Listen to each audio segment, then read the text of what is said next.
prensa no es un observador imparcial del conflicto entre Israel y Hamás. Un ex periodista de Associated Press revela la dura verdad. La decisión de la Corte Suprema sobre un control de armas local y un caso de aborto puede estar estableciendo precedencia para las políticas radicales de Biden. La auditoría de New Hampshire está revelando algunos resultados inquietantes. Y en Arizona, ¿cómo respondieron los funcionarios del condado de Maricopa?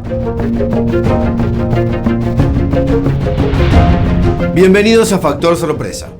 El primer ministro israelí, Benjamin Netanyahu, rechazó el domingo la afirmación de que los reporteros de Associated Press tuvieron suerte de salir de la Torre Gelá antes de que el ataque aéreo de Israel golpeara el edificio en el centro de Gaza. Netanyahu dijo: uno de los periodistas de AP dijo que tuvieron suerte de salir. No tuvieron suerte de salir. No fue suerte. Es porque nos esforzamos especialmente en llamar a las personas en esos edificios para asegurarnos de que las instalaciones estuvieran desocupadas. Según informes, Hamás ha estado utilizando a civiles y periodistas como escudos humanos en la zona. Dijo: creo que pueden apreciar los esfuerzos que realizamos en los densos combates urbanos cuando los terroristas tienen como objetivos a civiles. Hacemos todo lo posible para evitar víctimas civiles. Y lo hicimos con ese edificio también. Si bien Associated Press rechazó la idea de que sabían que Hamás estaba en el mismo edificio que sus oficinas, surgieron pruebas contundentes que sugieren lo contrario. Mati Friedman, ex periodista de AP en Jerusalén, entre 2006 y 2011, tuiteó el domingo: cualquier organización de prensa que opere en una dictadura se verá comprometida y se comprometerá aún más para ocultar cómo se ha comprometido. No es una historia nueva, ni se limita a Associated Press ni a Gaza. En un artículo del 2014 publicado en The Atlantic, Friedman escribió: la prensa occidental dejó de ser un observador de este conflicto para convertirse más en un actor. Dijo que millones de personas, incluidos los legisladores, confían en las cuentas periodísticas para comprender el Medio Oriente. Pero la prensa no ha logrado hacer su trabajo. Friedman dio un ejemplo vivido. El personal de AP en la ciudad de Gaza podría presenciar el lanzamiento de un cohete justo al lado de su oficina, poniendo en peligro a los reporteros y a otros civiles cercanos. Y AP no lo informaría. Ni siquiera pudieron informar las afirmaciones israelíes de que Hamás estaba lanzando cohetes desde sus zonas residenciales. Si lo hubieran hecho, los combatientes de Hamás habrían irrumpido en la oficina de AP y amenazado a su personal. También escribió que los camarógrafos que esperan fuera de un hospital de Gaza filmarían la llegada de víctimas civiles y a una señal de un funcionario apagarían sus cámaras cuando entraran combatientes heridos y muertos. La prensa estaba ayudando efectivamente a mantener las ilusiones de que no había terroristas, solo morían civiles. En otro artículo de 2017 titulado "Lo que la colaboración de AP con los nazis debería enseñarnos sobre cómo informar las noticias", Friedman reveló una dura verdad de la Segunda Guerra Mundial. La oficina de fotografía de AP se convirtió en el proveedor líder de imágenes de propaganda nazi. ¿La experiencia de trabajar con los nazis predijo el destino de AP en Gaza? ¿Entiendes la idea? Friedman luego dio otro ejemplo de finales de 2008 cuando estalló la guerra entre Israel y Hamás. Un reportero palestino local informó a la oficina de AP en Jerusalén de un detalle crítico. Los combatientes de Hamás, vestidos de civiles, se contabilizaron en el número de muertos civiles. El reportero llamó a Friedman unas horas más tarde y le pidió que dejara ese detalle porque la vida de él estaba en riesgo por el grupo terrorista. Friedman escribió: a partir de ese momento, más o menos la cobertura de AP desde Gaza se convirtió en una colaboración silenciosa con Hamás. Como consecuencia, las acciones militares de Hamás se dejaron vagas e ignoradas, mientras que los efectos de las acciones israelíes se informaron extensamente, dando la impresión de una agresión desenfrenada de Israel tal como Hamás quería. Dado ese contexto, veamos lo que sucedió en los últimos días. A la medianoche del jueves, las Fuerzas de Defensa de Israel, FDI, tuitearon: Las tropas aéreas y terrestres están atacando actualmente en la Franja de Gaza. Algunos grandes medios de Estados Unidos se lanzaron sobre el tuit interpretándose como si Israel enviara fuerzas terrestres a Gaza. Aproximadamente una hora después, The Washington Post afirmó que las tropas israelíes han entrado en la Franja de Gaza a medida que se intensifica el conflicto con los palestinos. El titular de CBS News dice: las tropas terrestres israelíes entran en Gaza a medida que el conflicto se intensifica. Sin embargo, no hubo invasión terrestre en Gaza. Es cierto que Israel desplegó tropas a lo largo de la frontera, pero no cruzaron. Con informes inexactos de los medios de comunicación dando vueltas, Hamás y la Yihad Islámica también estaban equivocados. Enviaron su primera línea de defensa al metro de Hamás. El metro de Hamás es una red subterránea de túneles que se extiende por cientos de kilómetros a lo largo de Gaza. Los grupos terroristas utilizaron los túneles para almacenar armas y protegerse de los ataques aéreos. La invasión solo venía del aire. Las fuerzas israelíes ensamblaron 160 aviones dirigidos al metro. El ejército israelí destruyó 9 millas de túneles. Una vez que los combatientes terroristas salieron de los túneles, quedaron expuestos a los ataques aéreos. Hamás y la Yihad Islámica dijeron que al menos 20 de sus combatientes murieron, mientras que Israel dijo que el número es de al menos 130, incluida la destrucción de 9 casas de comandantes de Hamás de alto rango. La Casa Blanca defendió el lunes el no pedir públicamente un alto al fuego en el conflicto en curso. La secretaria de prensa Jen Psaki dijo que el gobierno de Biden está utilizando una diplomacia silenciosa e intensiva para reducir la violencia en la región.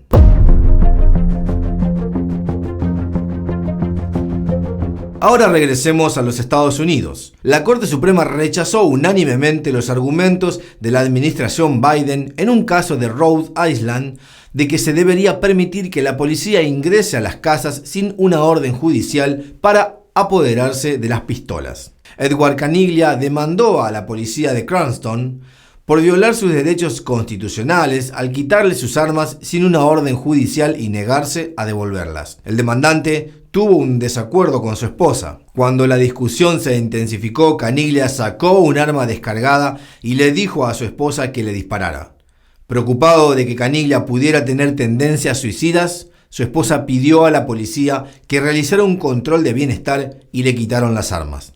El 24 de marzo, el abogado Morgan Ratner del Departamento de Justicia apoyó la posición de la ciudad de Cranston, argumentando que la policía debe tener libertad para actuar en posibles emergencias. Pero el lunes la Corte Suprema aplastó las esperanzas de todos aquellos que quieren quitar las armas en todo el país. El juez Clarence Thomas dijo que la pregunta hoy es si estos incidentes crean una doctrina independiente que justifica registros e incautaciones sin orden judicial en el hogar. Thomas escribió: no es así. En una opinión separada, el juez Samuel Alito dijo que el Tribunal Superior está rechazando debidamente la teoría amplia del cuidado comunitario. El fallo de la Corte Suprema se produjo en medio de la presión de Biden y los demócratas por nuevas y agresivas restricciones a los derechos de la segunda enmienda, incluidas las controvertidas leyes de bandera roja. Estas leyes permiten la incautación de armas por parte de propietarios de armas respetuosos de la ley con un debido proceso limitado. El rechazo de la Corte Suprema se considera un revés para la agenda de control de armas de Biden.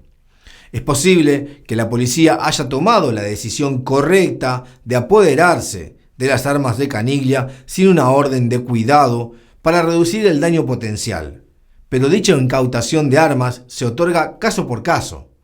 Los incidentes individuales no pueden justificar el impulso del control de armas en la nación. En otro fallo, la Corte decidió escuchar una disputa sobre una ley de Mississippi que prohíbe todos los abortos después de las 15 semanas de embarazo.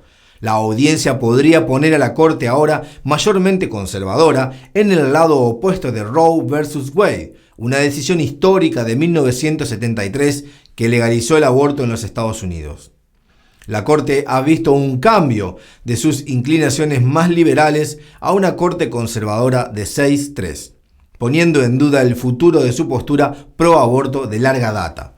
Sin embargo, la administración Biden se compromete a codificar el resultado de Roe vs. Wade independientemente. Codificar es sistematizar las sentencias dictadas por la Corte Suprema en Roe vs. Wade y asegurarse de que no haya lagunas de entendimiento. La secretaria de prensa se negó el lunes a comentar sobre la toma del caso de Mississippi por parte del Tribunal Superior. Más bien, Psaki denunció como el llamado derecho a la atención médica y el derecho a elegir han sido objeto de un ataque extremo, especialmente a través de leyes estatales estrictas durante los últimos 4 años. Para codificar Roe vs. Wade en ley, se requieren al menos 10 votos de los senadores republicanos, asumiendo que los 50 demócratas votarían por él. Actualmente, solo las senadoras republicanas Susan Collins y Lisa Murkowski han dejado en claro que apoyan este impulso.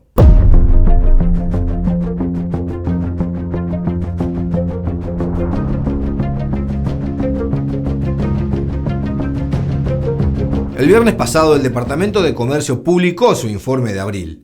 Las ventas minoristas en los Estados Unidos fueron del 0%, peor que la expectativa del mercado del 0.8%. Estos datos son muy importantes ya que sirven como indicador de cambios en el consumo y la economía en general. Un número más bajo de lo esperado indica una moneda estadounidense más débil.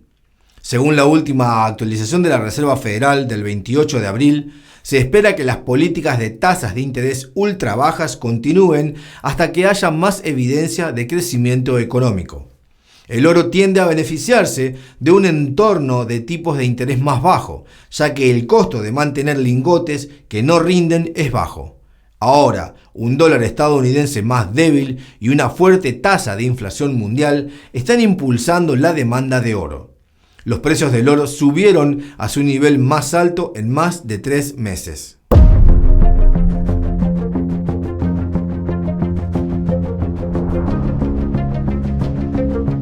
En Windham, New Hampshire, la auditoría está produciendo algunos resultados inquietantes. Ken Eyring, presidente del Government Integrity Project, dijo que los resultados preliminares de la auditoría muestran que no se puede confiar en las antiguas máquinas de votación AccuVote Diebold. Si se usó el mismo modelo de máquinas en todo el estado, se debe revisar todas las elecciones de New Hampshire. La tabla que se muestra ahora en la pantalla son los resultados de la carrera de representantes estatales del Distrito 7 de Rockingham. Esta es la carrera que produjo la mayor discrepancia en la historia de New Hampshire y desencadenó el recuento. Los recuentos de cada una de las 4 máquinas AccuVote son todos diferentes del número de la noche de las elecciones y del número del 12 de noviembre. Los resultados de la auditoría de los candidatos republicanos son significativamente más altos que los de la noche de las elecciones. Cada candidato republicano tiene unos 300 votos más, mientras que los resultados de los candidatos demócratas siguen siendo relativamente planos. Por ejemplo, la demócrata Loana Single-Renew solo tiene una variación de 2 votos entre las 4 máquinas, pero para el republicano Bob Lynn la discrepancia es tan alta como 44 votos entre la máquina número 2 y la máquina número 4. Definitivamente 44 votos son suficientes para alterar los resultados de las elecciones.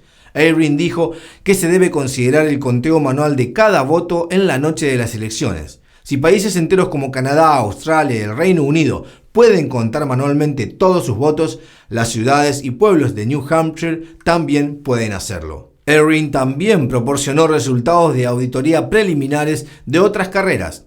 Si está interesado en consultarlos, he incluido el enlace al informe de Eyring en la descripción. En Arizona, la Junta de Supervisores del Condado de Maricopa emitió una carta de 13 páginas en respuesta a la carta de la presidenta del Senado, Karen Fann, del miércoles pasado.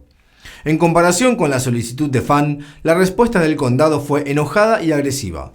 Los miembros de la Junta negaron todas las acusaciones hechas por el Senado de una manera que ridiculizó la solidez de la auditoría. En la carta, los funcionarios del condado dejaron en claro que no asistirían a la reunión en el Capitolio Estatal para presentar su respuesta. Entonces, ¿cuáles son sus respuestas a las 3 acusaciones principales sobre la eliminación de bases de datos electorales, anomalías en la organización de las boletas y la falta de contraseñas en las máquinas de votación? El condado dijo que las bases de datos no se eliminaron. Afirmó que Maricopa había reproducido la imagen de las bases de datos perdidos proporcionada por el equipo de auditoría y acusó a la empresa auditora Cyber Ninjas de no poder ubicar o leer los archivos e incluso ellos mismos eliminaron los archivos. La imagen de la carta del condado se ve exactamente igual que la del equipo de auditoría, incluido el número de versión de la herramienta de búsqueda de archivos RStudio y la fecha y hora en que la auditoría realizó la búsqueda de archivos.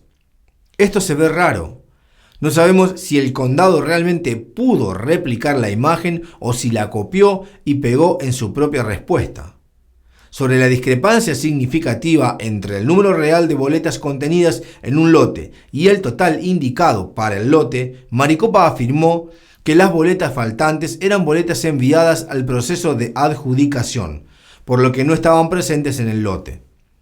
En uno de los ejemplos citados por FAN, el lote número 1643 tenía 18 votos más que el número indicado. ¿Cómo explicó esto el condado? Dijeron que examinaron ese lote en particular y creen que había exactamente 200 boletas, no 218. En otras palabras, el condado no está de acuerdo con los hallazgos del equipo de auditoría. Sobre el tema de la contraseña, el condado dijo que no tiene la contraseña de las máquinas. Y para las últimas dos auditorías que tuvieron lugar en febrero, Dominion proporcionó las contraseñas a los dos equipos de auditoría contratados por el condado. Entonces, esta vez Dominion se negó a cooperar con el contratista del Senado Cyber Ninjas debido a que la empresa no estaba acreditada por la Comisión de Asistencia Electoral. Bueno, ¿determina la comisión quién puede auditar y quién no? No es así.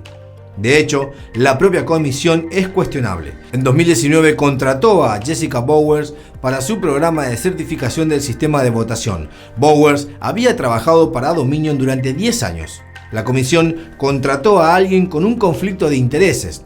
Es un alivio que Cyber Ninjas no haya sido acreditado por la cuestionable comisión.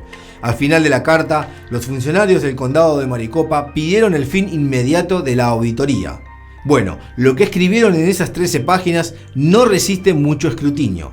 Es probable que haya más problemas. De lo contrario, ¿por qué no se defendió cara a cara en el Senado de Arizona? El Partido Republicano de Arizona respondió ayer diciendo: el tenso enfrentamiento entre algunos funcionarios del condado de Maricopa y el Senado de Arizona se ha convertido en una guerra de palabras dirigida contra el Senado, la Auditoría de Estados Unidos e incluso el expresidente Trump. Y eso es todo por hoy. Gracias y hasta mañana.